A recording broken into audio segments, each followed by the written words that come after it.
In today's video, I'm going to teach you how to change Google Meet profile picture. To begin, open a web browser on your computer. Go to Google Meet. When the page loads, you should see the main Google Meet screen, where you can start or join meetings. If you already have a Google account signed in, you will be able to manage your profile without extra steps. Next, look to the top right corner of the Google Meet page. Click your profile icon there.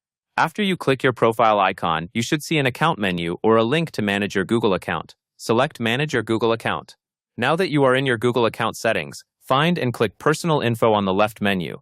The left menu helps organize everything, so this selection keeps you focused on the exact section that contains profile details.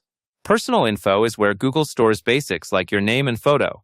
Once you are in Personal Info, scroll or look for the Basic Info section.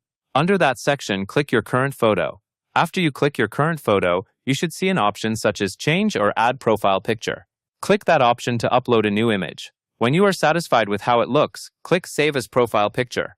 To finish, go back to Google Meet and notice how your profile icon now reflects the new picture. If you do not see it right away, you can refresh the page, but keep in mind that profile updates sometimes take a little time to sync across systems, and that covers everything you need to know.